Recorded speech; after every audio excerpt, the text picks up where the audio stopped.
Bonjour. Bonjour. Les goûts du café, un nouveau livre écrit par moi-même, Christophe Servel et Pierre de Chanterac.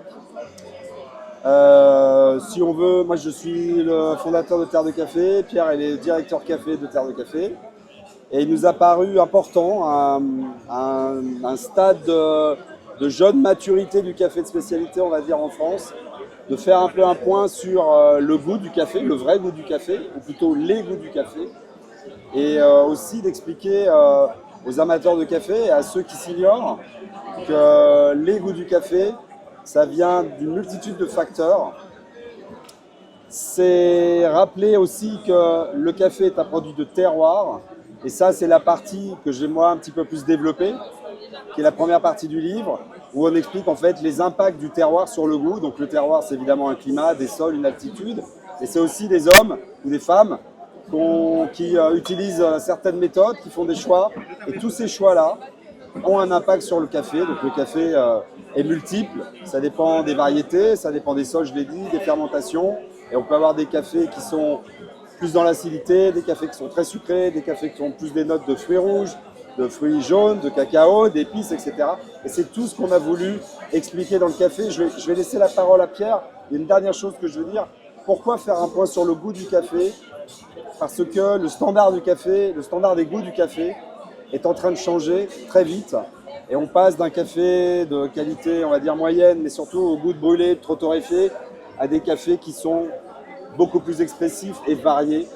Et voilà, on voulait vraiment faire le point là-dessus. Et aussi ajouter que quand on a fait le point là-dessus, on ne regarde plus du tout le café comme avant. L'enjeu de ce livre, c'était de répondre à la question de qu'est-ce qu'un bon café. Et finalement, la réponse à poser est complexe. Et donc, comment distinguer, quand on la reçoit, une tasse de bonne d'une mauvaise qualité. Et finalement, comment mieux apprécier les nuances du bon. Comment s'outiller finalement intellectuellement, mais aussi physiologiquement dans ses sensations pour apprécier et comprendre les nuances qui différencient les terroirs, qui racontent l'origine.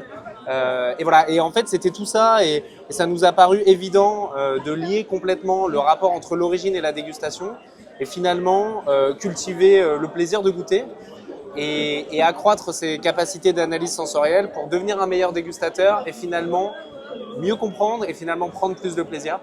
Et je dévoile pas la conclusion de ce livre, je vous laisserai la découvrir, mais c'est un ouvrage qui parle de beau, c'est un ouvrage qui parle de sens au sens large, les sens, le goût, mais bien sûr aussi toute l'éthique et toute la philosophie qui pour nous transparaît dans une tasse de café. Une question sur est-ce qu'il faut être amateur éclairé, déjà averti sur le café de spécialité pour lire ce livre? Ce livre s'adresse à tout le monde. Il s'adresse à quelqu'un qui souhaite en apprendre davantage sur le café, qui est intéressé ou qui est expert. On démarre avec un niveau de connaissance qui est délicat et on va de plus en plus dans la profondeur sur les deux parties, celle de Christophe et la mienne. Et vraiment, tout le monde peut s'y retrouver. C'est pas un livre, c'est un livre qui est très didactique. On l'a vraiment rédigé pour qu'il soit accessible, et en même temps c'est un livre où on voulait que des professionnels du café puissent s'en emparer et y apprendre quelque chose. Et j'espère que c'est ce qu'on a réussi à faire. Pour moi, c'est un excellent livre pour se mettre au café de spécialité. Ça peut être un excellent livre. En fait, ça pousse à la compréhension des goûts. Et quand on n'est pas habitué au café de spécialité, plus on est armé pour comprendre le goût, et plus on va vite. Et après, évidemment, on ne peut jamais revenir en arrière. Donc c'est ça, et c'est un outil aussi pour les pros, pour valoriser encore plus ce que eux savent sur le café et sur les goûts du café. On l'a vraiment pensé comme ça.